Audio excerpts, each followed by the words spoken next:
The bass rattled the walls as beams of colored light spun and burst across the dance floor. Laughter, shouts, and music blended together into one overwhelming roar. The air was thick with the scent of sweat, perfume, and spilled drinks. Somewhere behind me, glasses clinked, but I stayed still at the edge of the bar, nursing my drink and watching the chaos unfold. People moved like restless waves under the strobing lights. Some laughed without restraint. Some danced as if nothing else existed. Others huddled in dark corners, whispering.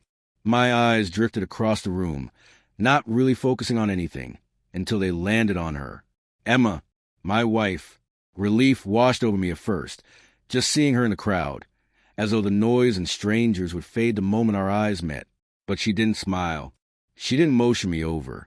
Instead, she was wrapped in another man's arms, a man taller than her, hands steady at her waist. She leaned into him, resting her head on his shoulder as if it belonged there. Her lips curled into a soft smile, a smile I hadn't seen in weeks. The sight hit me like a punch to the chest. My heart clenched so hard it hurt. I felt the glass trembling in my hand, squeezing until I thought it might break. My body went rigid, heat rising through my veins like fire. But beneath the fury was something sharper than anger, hurt. We'd walked into this party together. She'd been at my side as we entered the crowded hall, her hand looped through my arm. Not even an hour later, she had chosen someone else in plain sight, as though I didn't exist. My thoughts spun so fast I could barely breathe. Was it just a careless mistake? A drunken dance that meant nothing? Or had this been waiting to surface? An affair I'd been blind to all along? Every possibility burned through me. I couldn't stand there any longer.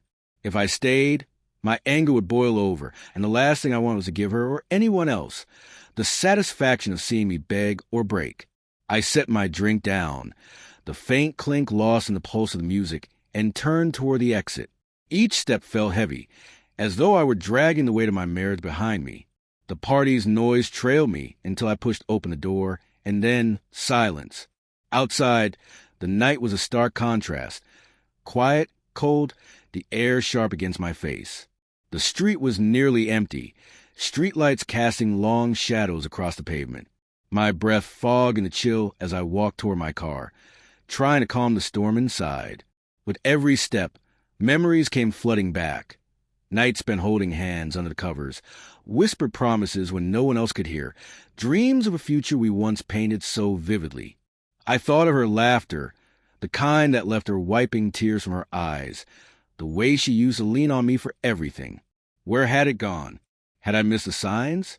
Had I grown too certain, too comfortable, believing love alone could sustain us? Maybe she'd been slipping away, and I'd failed to notice until tonight. I reached my car and leaned against the hood, staring at the ground. My phone buzzed in my pocket, her name flashing on the screen. I didn't answer. I didn't want explanations. I didn't need excuses. I'd seen enough with my own eyes. Sliding my keys into my palm, I was ready to leave when footsteps broke the silence. Fast, urgent. "Wait!" her voice called. I looked up. Emma was running toward me, heels clattering against the pavement, her hair slightly undone, strands falling across her flushed face. She was out of breath. Panic etched into every line of her expression. She reached me and grabbed my arm, her fingers trembling.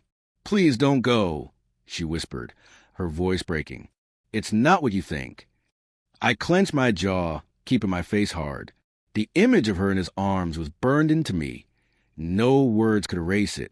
I stayed silent as she stumbled through her explanation, desperation in every word. "He's just an old friend, that's all." I wasn't thinking. I only wanted to dance. I didn't realize how it looked.